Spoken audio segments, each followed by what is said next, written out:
You don't notice it at first.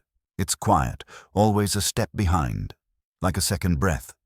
But eventually, when things go wrong, when you lose your temper or say something cruel and out of character, you feel it, the part of you that you've tried to hide. Carl Jung called it the shadow. Not because it's evil, but because it's hidden. It holds every part of yourself that you've disowned. Your anger, your jealousy, your shame, your fear of being weak or unwanted. The things you were told not to be, the things you judged in others, and when you refuse to see them in yourself, you project them onto the world Jung warned us. Everything that irritates us about others can lead us to an understanding of ourselves. That boss who micromanages you? Maybe he's terrified of his own failure, that friend who constantly needs attention. She might be starving for the love she never got. But what about you? Maybe you hate loud people because you were never allowed to speak up. Maybe you resent lazy people because you were never allowed to rest. We become what we suppress, and we fear what we used to be. Take Daniel, a respected school principal in his 50s, calm, composed, and deeply admired. But at home, his teenage son said something simple one night. "You never really listen." And Daniel snapped, shouting, slamming his fist on the table, his face twisted with rage even he didn't recognize. Later, shaken, he confessed to a colleague that it felt like someone else had taken over, but that someone else was him, the part of him that had stayed silent for years, the boy who wasn't heard, the man who always had to be in control. That night, the shadow stepped into the light. The irony. Everyone around him had always praised his patience. They never saw the storm underneath. That's the dangerous beauty of the shadow. It doesn't go away just because you're good at pretending it waits. It hides behind your charm, your kindness, your logic, but eventually, life stops giving you the luxury to avoid it. Midlife hits, and suddenly, the mask slips. This is why Jung said, until you make the unconscious conscious, it will direct your life and you will call it fate. The shadow is not here to destroy you, it's here to free you, to show you what you've been running from. To teach you that real peace doesn't come from being perfect. It comes from being whole. So if you find yourself reacting too strongly or judging too harshly, pause. Ask yourself, what part of me have I buried in the dark? Because it's not just about healing, it's about wholeness. The parts of you that embarrass you, that frighten you, that make you uncomfortable, they are not enemies, they are clues, and once you face them, they lose their power to control you. Most people never get that far. They blame the world, they switch jobs, partners, cities, anything but look in the mirror. But for those brave enough to turn around and meet their shadow face to face, a new kind of strength is born, not the strength of pretending, the strength of being fully human. And the journey doesn't end there. Because once the shadow steps out, the mask begins to crack, and the first truth it tells you is, you've been wearing a mask that no longer fits. You can fool the whole world, except the one voice that whispers when you're alone. Carl Jung called it the persona, the mask we wear to play our part in society. It's not evil, it's not fake, it's just incomplete. The persona is the smile you wear in meetings even when your soul is weary. It's the "I'm fine" you whisper while bleeding inside. It's the version of you that fits neatly into job titles, social expectations, and family roles. The danger isn't in having a persona. We all need one to function. The danger is when you forget it's a mask. When the lines between who you are and who you pretend to be begin to blur, that's when your true self, your authentic self, starts to suffocate under the weight of performance. Jung warned, the persona is a system of behavior that is in some ways quite artificial, a compromise between individual and society. He never said to throw the mask away, but he begged us to notice it, to hold it lightly. Because if you grip it too tightly, it fuses with your skin. Then, when someone applauds you, it feels hollow because they're clapping for the costume, not the person underneath. Let me tell you about Amir, a finance director I met during a retreat. Polished, brilliant, always smiling. He led meetings with ease, made perfect jokes, and dressed like confidence itself. But one night, long after the event had ended, I saw him sitting alone by the fireplace, staring into the flames like they held a secret. I sat beside him. He didn't speak for a long time. Then, in a voice barely above a whisper, he said, "I've been promoted 4 times in 6 years, and I don't think I felt a single one of them." Not really. I show up, I say the right things, but I don't know who I am without the job. His voice cracked. I've become the version of me people expect, and I think I've forgotten what I expect from myself. That's the quiet tragedy of the persona. It starts as protection, then it becomes a prison. The more we are rewarded for being what others want, the more we betray what we truly are. That's why Jung linked the persona to the shadow. Because whatever the mask hides, the sadness, the doubts, the parts of us that don't get applause, goes underground, buried, forgotten. Until, one day, it explodes. Sometimes through depression, sometimes through midlife crisis, sometimes through a quiet unraveling that no one notices, except you. There's a kind of irony here. The more successful the persona becomes, the more invisible the true self feels. You might win awards, gather praise, even gain power, but deep down, feel hollow. As if something essential was left behind on the climb up. Jung's answer wasn't to destroy the persona, but to recognize it. To see it for what it is, a tool, not a truth. The moment you become aware of the mask, you begin to hear the voice beneath it, the child you used to be, the dreams you once had, the quiet truths you buried under roles, titles, and routines. Individuation, as Jung called it, is the process of peeling back these layers, not to become something new, but to remember who you were before the world told you who to be. The persona is not your enemy, but it is not your friend either. It's a mirror crafted by others. The real question is, when you look into it, do you still recognize yourself? The mask isn't the problem, it's forgetting you're wearing one. Comment if you've ever noticed someone who lives only through their image. And ask yourself, have you seen your own mask slip under pressure? You don't notice the shadow when it first arrives. It doesn't knock. It whispers. But if you ignore it long enough, it starts to shout. And when it does, your life begins to unravel in ways you can't explain. You'll say, "I don't know why I did that," or "That's not like me." But Jung would argue, it is you. Just a part you've tried too hard to bury. The shadow, according to Carl Jung, is the unconscious side of your personality, the parts you reject, deny, or repress. It's not inherently evil, it's simply honest. Your jealousy, your rage, your hunger for recognition. The part that hated being overlooked as a child. The part that wants to scream when someone talks down to you. We learn early that these impulses are bad, so we push them deep underground.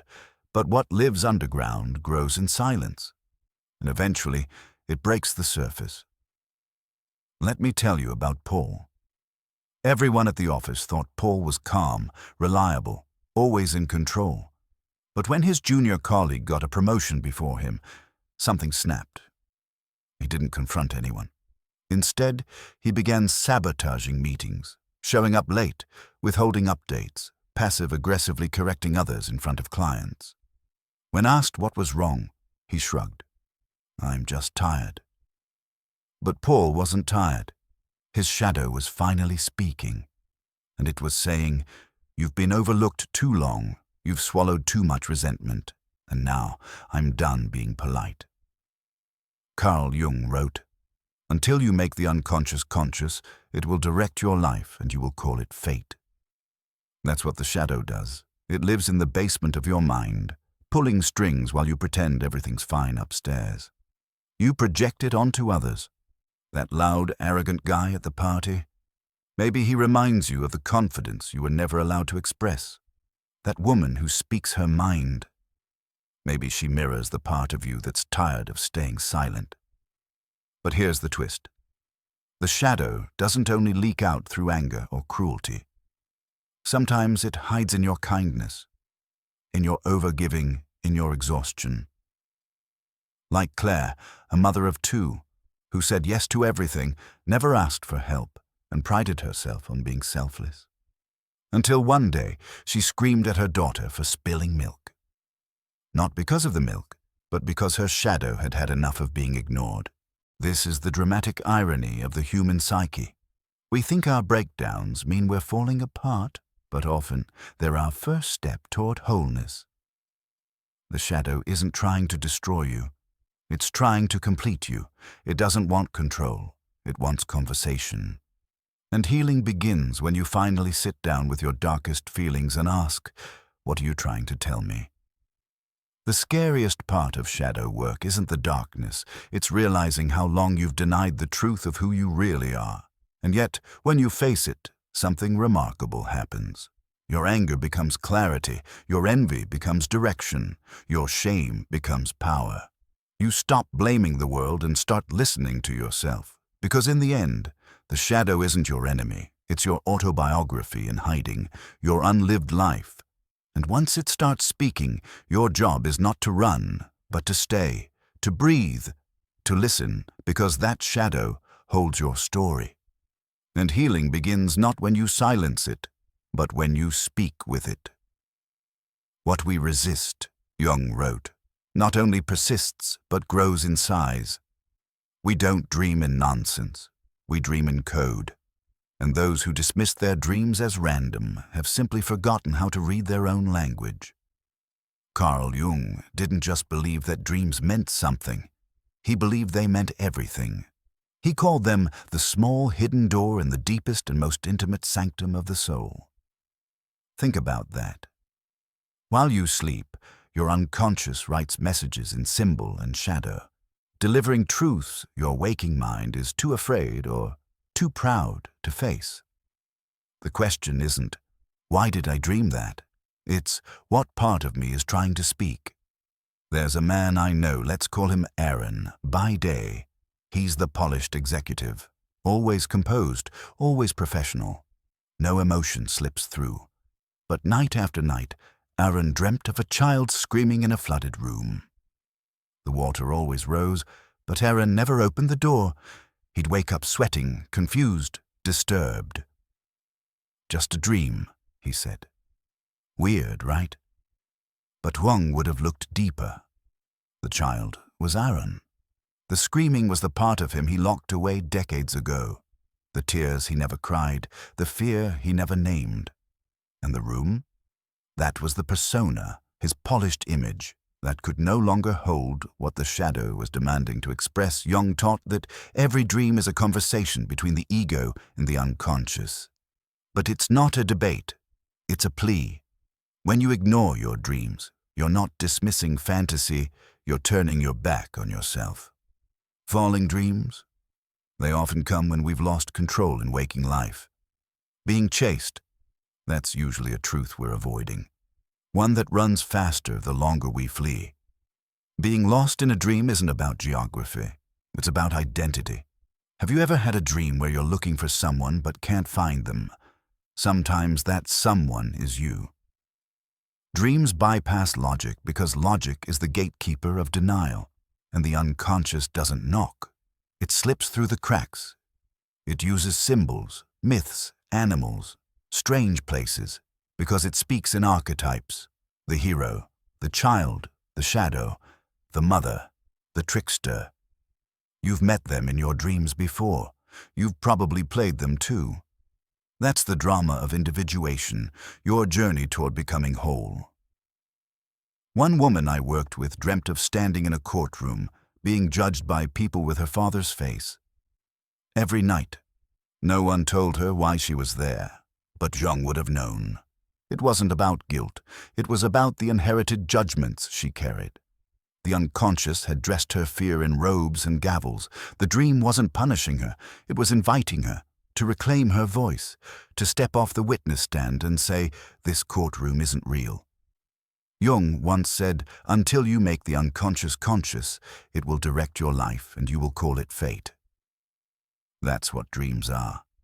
Your unconscious asking to be made conscious. They don't predict the future. They reveal the present you've refused to see. Like a mirror in the dark, they only reflect when you shine light.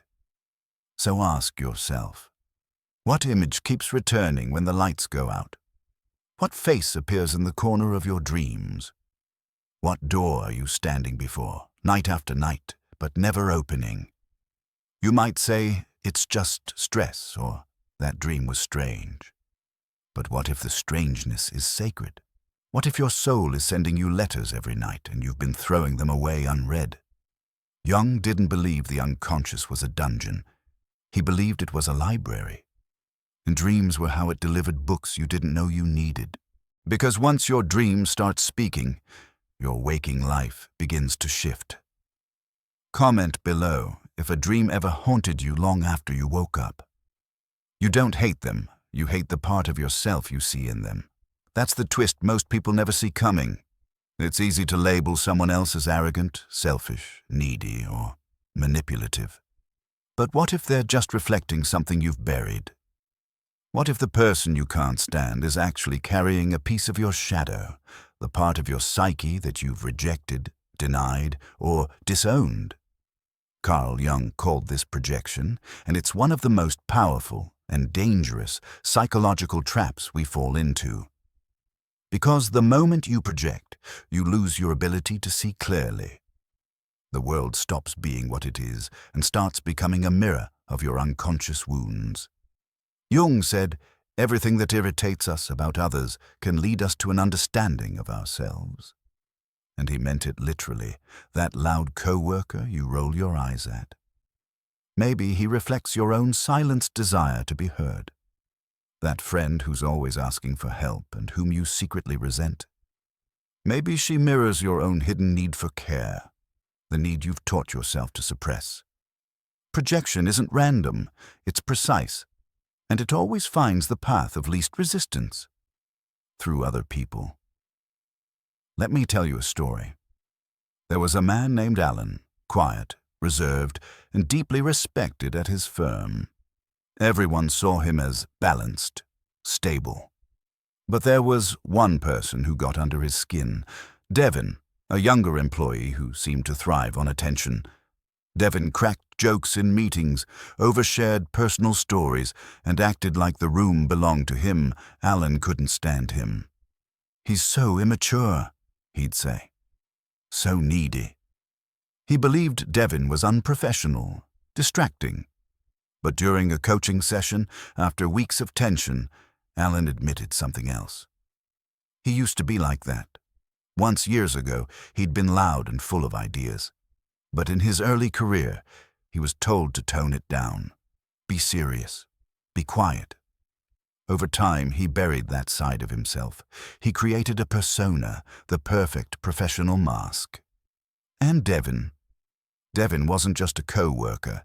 He was a reminder of the self Alan had locked away. That's projection. It doesn't just distort how you see others. It distorts how you see yourself. And the irony is bitter.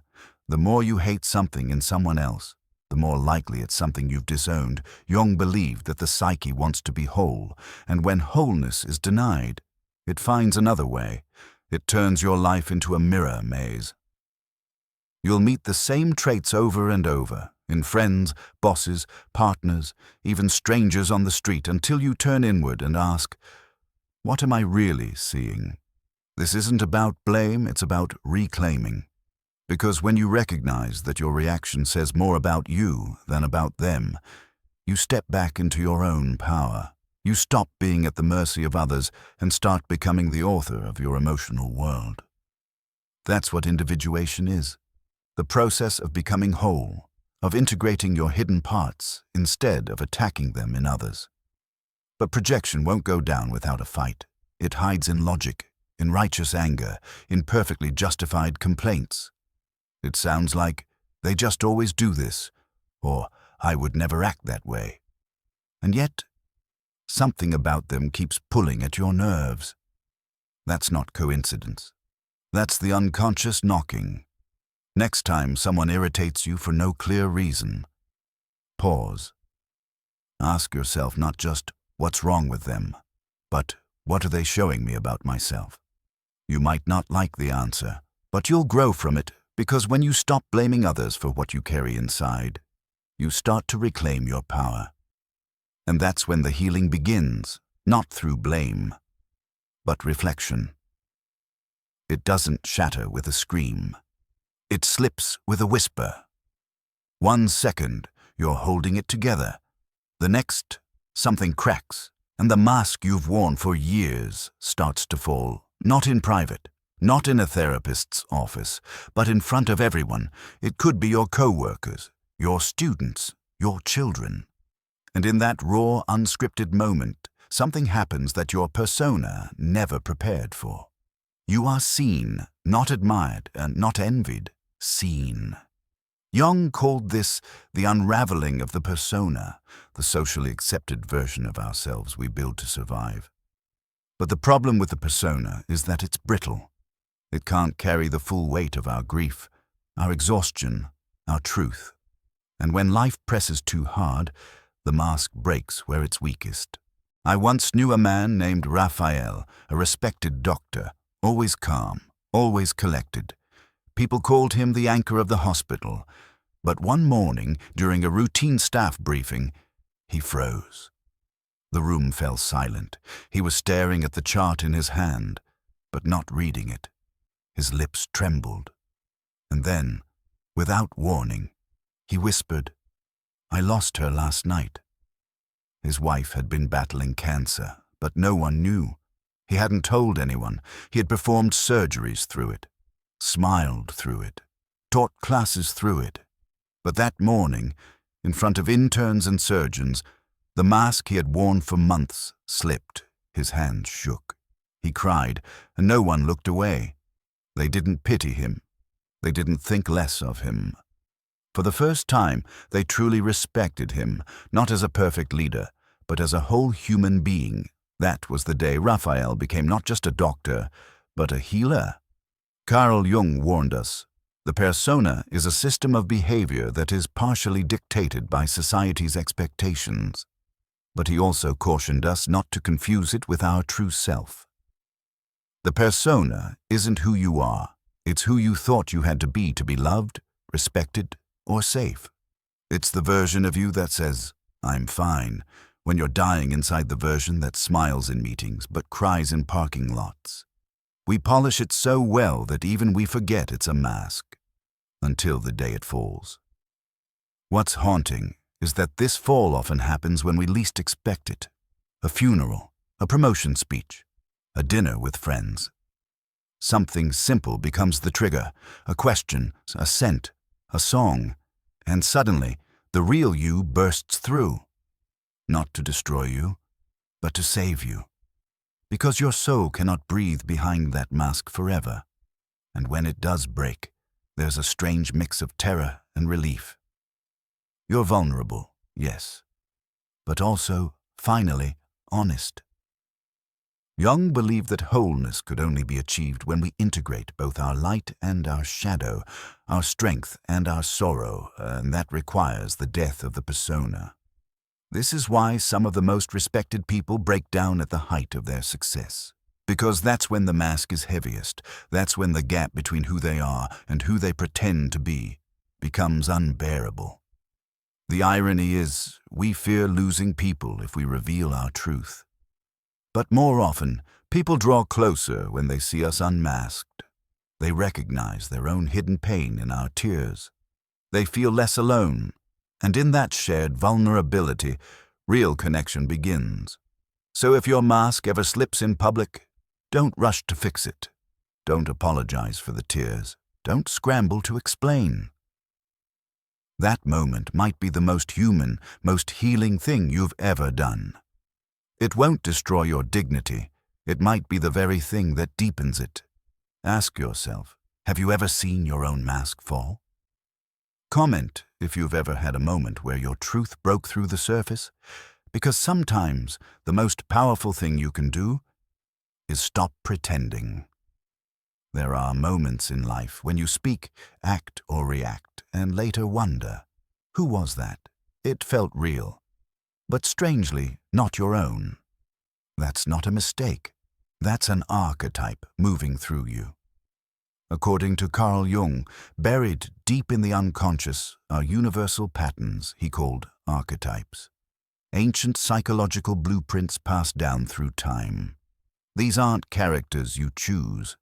They are energies that choose you, guiding, shaping, and often possessing your actions before you're even aware. And until you notice them, you might live a life that feels fated, but is actually directed by inner forces you never auditioned for. Think about it. Have you ever met someone who always sacrifices their own needs for others? They're constantly burned out, quietly bitter, yet unable to stop giving. You might admire them. But Jung would warn, don't confuse suffering with virtue. That's the martyr archetype at play, one who finds identity in pain and power in being needed, or picture someone who has to control every detail, never trusts others, and fears vulnerability. That's not simply a type A person, it's the ruler archetype clinging to order to avoid chaos. We admire their leadership until we feel their tyranny. Let me tell you a story. There was a man named Victor, brilliant, respected, a senior partner at a law firm. People said he had a commanding presence. But beneath that, Victor was terrified of not being in control. In meetings, he shut down others' ideas. At home, his teenage son said, "Dad doesn't listen. He only rules." When Victor finally sat down with a therapist, something strange happened. He broke down while talking about his childhood, how he had to be the strong one after his father vanished. The therapist asked, "What if the boy inside you never wanted to rule but just wanted to be safe?" Victor was stunned. The ruler wasn't his true self, it was armor, an archetype, and once he saw it, it began to loosen its grip. Jung believed these forces, the hero, the orphan, the trickster, the sage, live within all of us. They're not good or bad. They're roles in the psyche's inner theater. But the problem begins when you mistake one role for your whole identity. When the hero doesn't know how to rest. When the lover forgets self-respect. When the rebel keeps burning bridges because peace feels too unfamiliar. And that's why Jung's concept of individuation is so powerful. It's the journey of realizing you contain all the archetypes, not just the ones that win praise. It's the act of becoming whole, not just impressive. The real danger is this. Most people live their entire lives possessed by one archetype, thinking it's just who I am.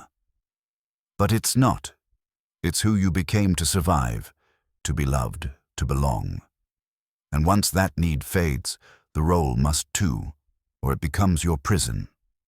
Until you make the unconscious conscious, Jung warned, it will direct your life and you will call it fate. So ask yourself, who's been speaking through you lately? Who's been making your choices? And what would happen if, just once, you let another voice in the theater rise? And maybe fate changes when you step off the stage and start writing your own lines. You don't lose your inner child with age. You abandon him. And he remembers.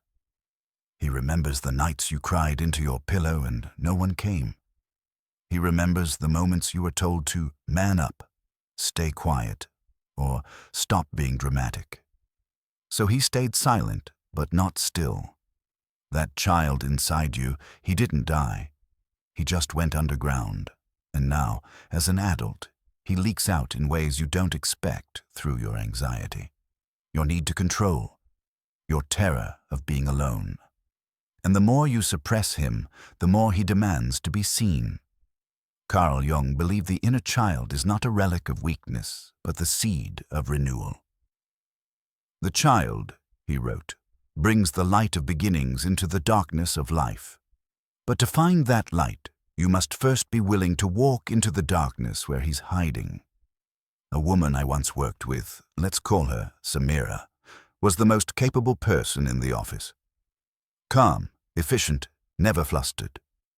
But she couldn't take a compliment, couldn't handle silence, and she always had to stay busy.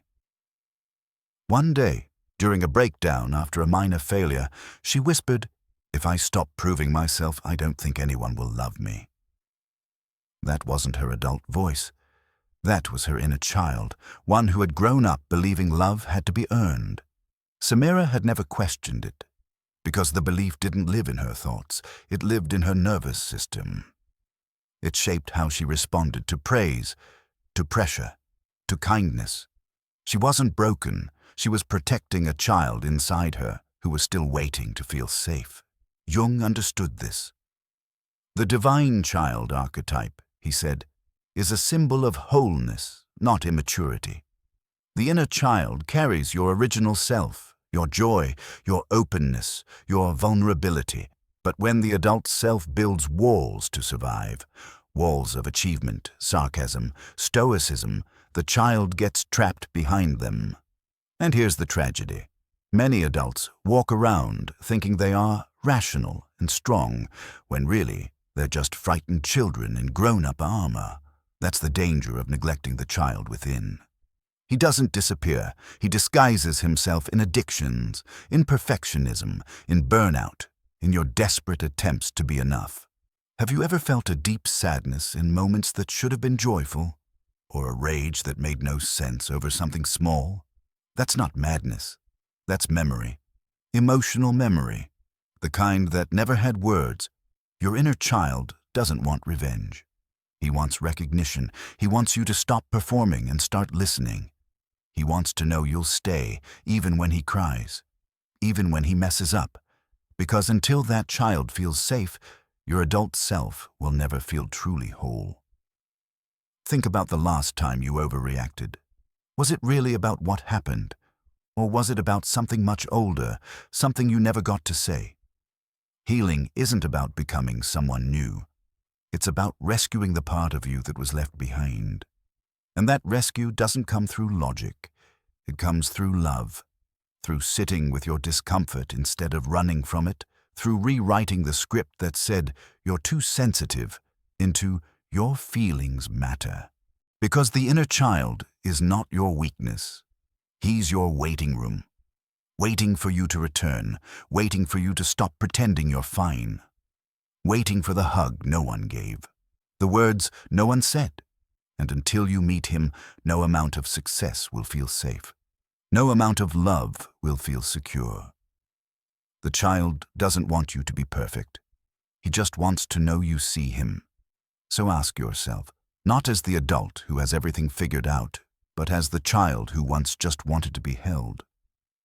When was the last time you made yourself feel safe? The last time you let yourself be loved without achievement? Because when the child is heard, the adult finally feels whole. And that's when your strength stops being an act and starts being real. It starts with the smallest things. You skip one meeting. You leave one message on read. You stare at a task for 20 minutes and feel nothing. Not dread, not panic, just nothing. And people start whispering, "Are you okay?" But you don't have the words for what's happening inside. That's because this isn't laziness. It's not a breakdown. It's something far more meaningful and more dangerous if ignored. Carl Jung would call it a psychic rupture, the soul's final cry before silence. Emotional exhaustion isn't failure, it's an alarm, and the sound it makes is not loud, it's heavy. Jung warned that when we abandon our truth, when we live only for roles, routines, and other people's approval, we create a split between who we are and who we pretend to be. That split has a cost. The persona, the mask we wear to function in society, starts to crack, and behind it, the shadow, all the denied feelings and unmet needs, begins to stir. We don't notice it at first, but the fatigue builds, the joy fades, and eventually we can't fake it anymore. I knew a man named Hassan, brilliant, respected, always on. He was the kind of leader others leaned on, the one who never said no, never showed weakness, but beneath that calm exterior, something was unraveling. He started forgetting deadlines, missing birthdays. He'd stay up all night scrolling, but feel too tired to reply to his wife's texts. One day, he walked out of a meeting and never returned, not out of defiance, but because something in him simply shut down. His soul had pulled the emergency brake. When I finally asked him what happened, he didn't say I failed. He said I couldn't keep pretending that I was okay. That was the moment I understood Jung's words. People will do anything, no matter how absurd, to avoid facing their own soul. But when the soul grows tired of being ignored, it doesn't whisper anymore, it withdraws. That withdrawal isn't punishment, it's protection. It's your psyche saying, stop betraying me to serve a life that doesn't feed me. Burnout, then, isn't just physical depletion, it's spiritual disconnection, it's the cost of self-abandonment. When we say yes to everything but ourselves, when we push through when we should pause, we don't just lose energy, we lose meaning. Jung believed that meaninglessness is the root of modern despair. Not failure, not weakness. Meaninglessness. The endless doing with no sense of why. But here's the hidden beauty in that darkness. Exhaustion is a map. The numbness, the silence, the aching tiredness, these are signals. Not of collapse, but of redirection. The soul doesn't just scream and leave, it waits. And when you finally stop running, when you finally listen, you begin to hear its quiet truth. You cry. You sleep. You remember who you were before the pretending began. And slowly, clarity returns. Not because you forced it, but because you honored it. So if you find yourself worn down, empty, disconnected, don't rush to fix it. Don't shame it. Sit with it. Listen. Because exhaustion isn't the enemy, it's the beginning of truth. It's your soul saying, no more pretending. And the soul will not let you lie to yourself forever. It's a cruel shock when the person disappointing you turns out to be you. Most people think self-awareness means realizing your strengths or discovering your hidden gifts, but that's the easy part. Real awareness, the kind Jung called individuation, begins when the mirror turns cold, when it shows you not the image you curated, but the truth you buried. The truth about how you speak when you're angry. The truth about how you manipulate with silence. The truth about the ways you've judged others for sins you quietly commit yourself. And once you see it, you can't unsee it. Carl Jung believed that the path to becoming whole wasn't through perfection, but through confrontation, especially with the parts of ourselves we've rejected. This is what he called the shadow, those hidden traits we deny, repress, or blame on others. And the most terrifying moment in the journey inward is not when you meet a monster, but when you realize. It wears your face, Jung wrote. Knowing your own darkness is the best method for dealing with the darkness of other people. But first, you must see it.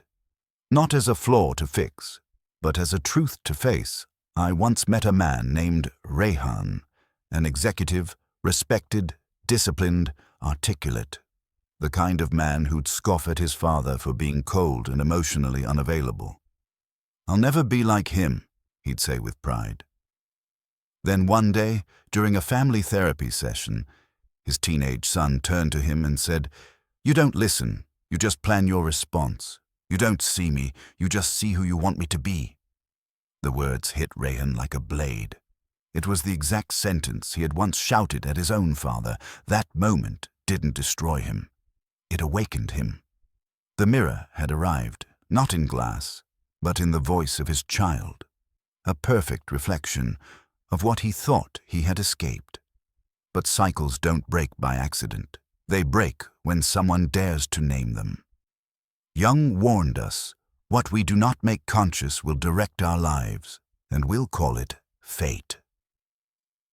That's the danger of an unexamined mind. You think you're different from your past, but you're only different when you choose to be. And that choice can only come after recognition. You have to be willing to look without flinching, without explaining, without excusing. You have to stare into the eyes of the version of you that hurt others, disappointed yourself, or walked away when you should have stayed. And if you're brave enough to keep looking, something changes. You stop projecting, you start owning, and then you begin healing.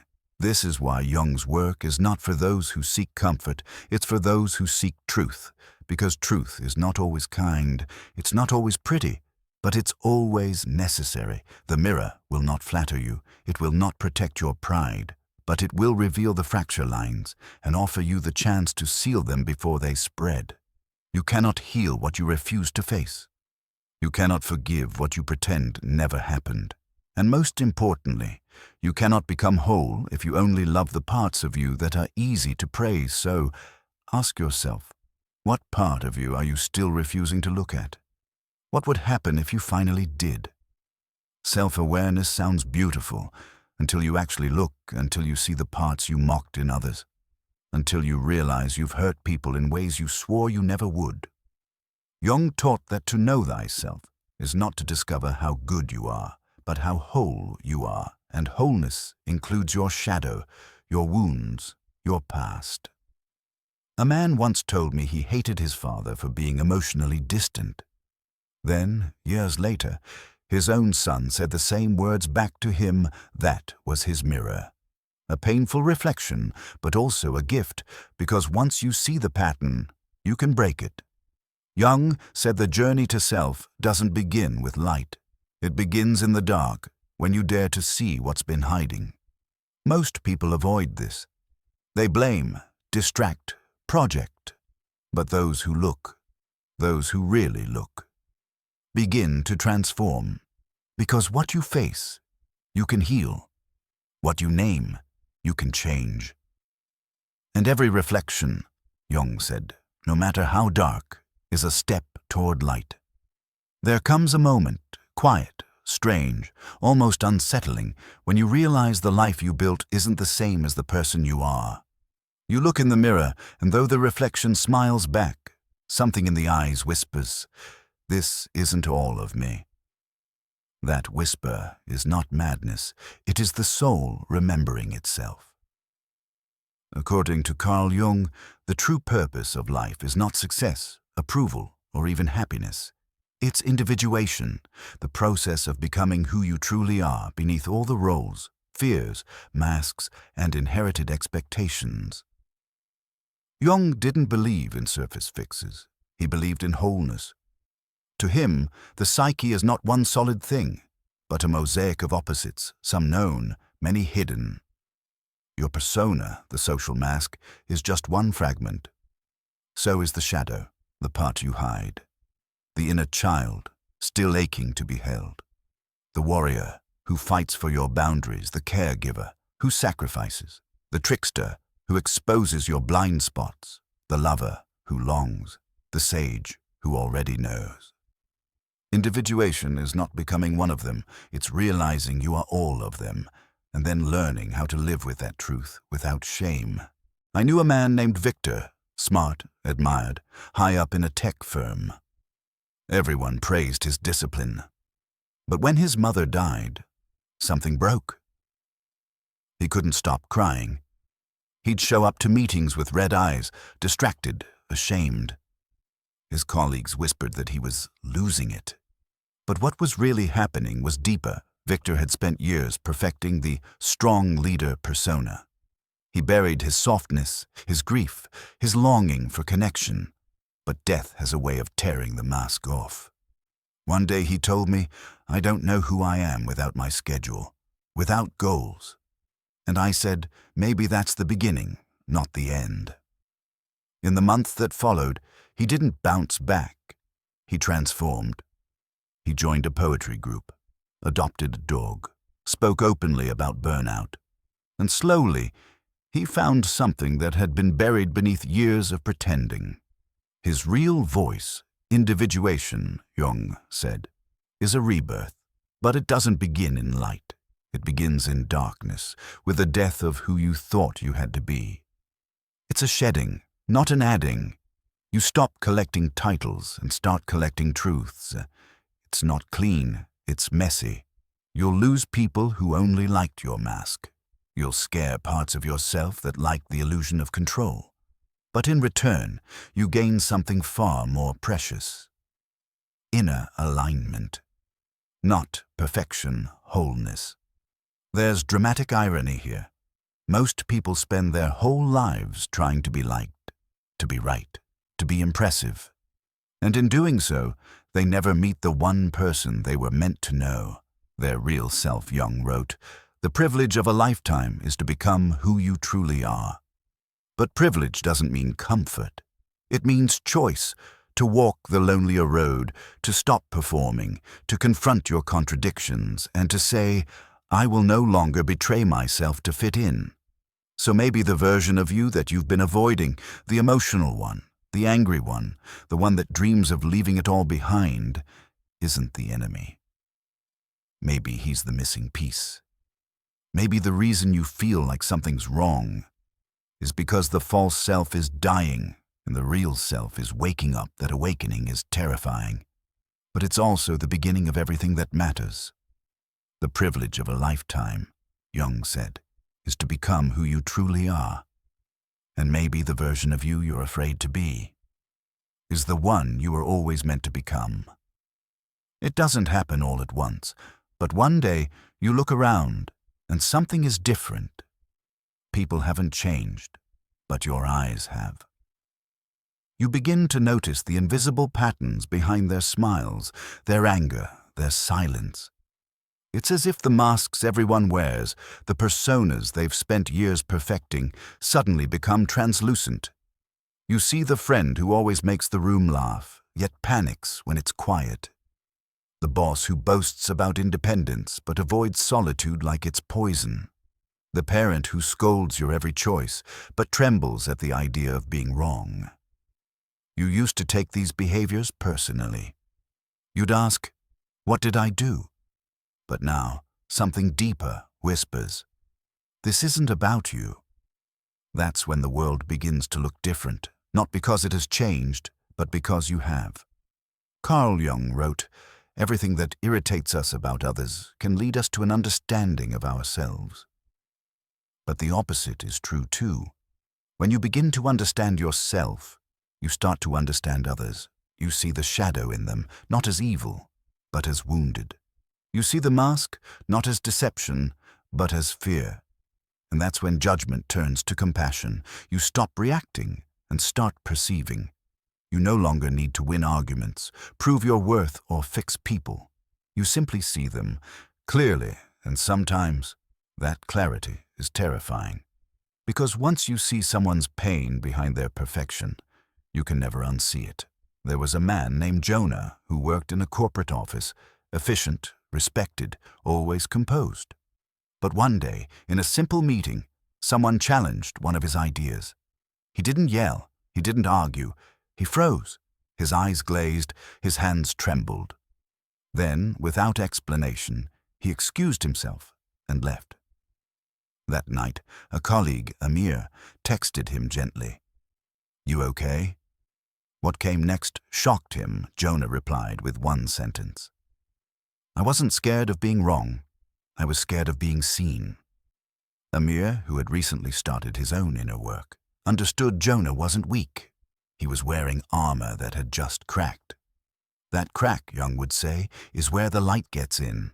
When you become conscious of your own mask, when you begin shadow work, when you reclaim your projections, your eyes sharpen. Not with judgment, but with truth. You begin to feel people's wounds before they speak. You hear the unsaid behind their words. You watch as people rush to defend their egos, and suddenly you feel no desire to play along. You realize that much of what passes for conversation is a dance of personas, a performance. And now that you see the strings, the act no longer charms you. But beware, this vision comes with a cost. People liked you more when you laughed at shallow jokes, nodded through passive aggression, and praised things you didn't believe in. Some will say you've changed, others will call you distant, but they're not missing you, they're missing the mask you took off. That's the part they loved, and letting that go, it's a death of sorts, but it's also a birth. Because as Jung wrote, we cannot change anything until we accept it. Condemnation does not liberate, it oppresses. And when you stop condemning yourself, you stop needing to condemn others. That's when presence becomes your power. Silence becomes your boundary, and truth becomes your comfort. You'll start losing people, but they're the ones who are only ever in love with your performance. And you'll begin finding people who pause around you, who soften, who feel seen. Because the more real you become, the more real people you attract, and slowly your life shifts. Not toward ease, but toward truth. Not toward applause, but toward alignment. Your journey through the psyche becomes a quiet revolution, not just for yourself, but for those watching you from the corners of their own cages, wondering if they too can put down the mask.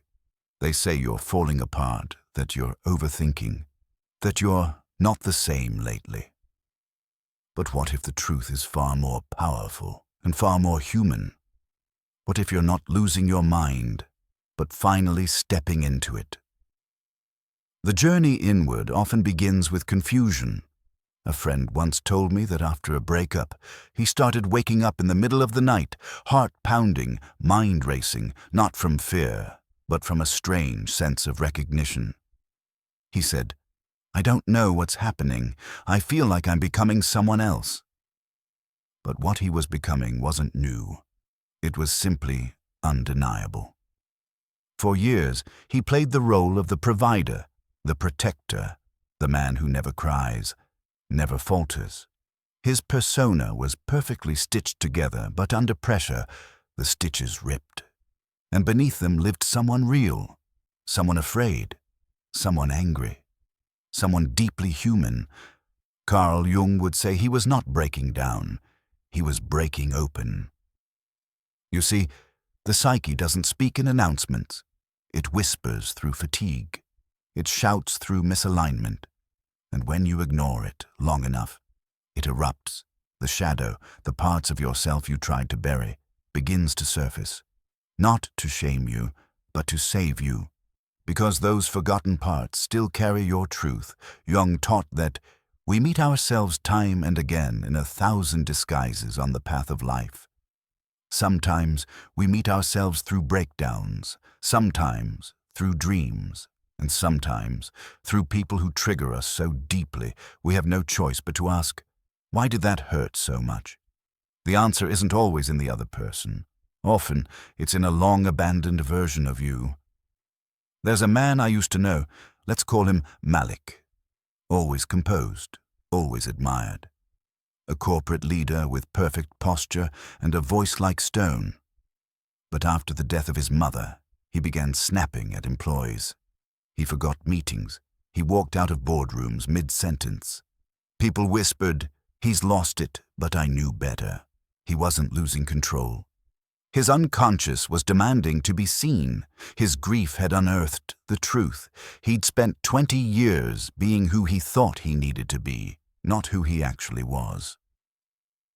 This is the crucible of individuation, Jung's term for becoming whole. Not perfect, not happy all the time, whole. It means accepting that you are both light and shadow, discipline and desire, strength and sorrow. It means welcoming the child you forgot, the lover you denied, the rage you silenced, and the wisdom you never trusted. It means becoming real, even if that means no longer being liked.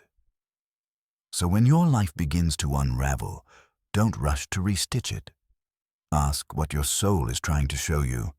Don't mistake the dark night of the soul for a dead end. It's often the doorway to your deepest awakening. When the world calls you unstable, perhaps you're just in transition. When others say you've changed, maybe it means you finally stopped lying to yourself. And when you feel like giving up, remember, the real you has never given up on you. He's just been waiting for your attention. You are not your job. You are not your trauma. You are not your past. You are the one who survived all of it and still seeks meaning. That's not madness. That's awakening. And maybe this pain isn't proof of failure. Maybe it's proof that the real you is finally knocking.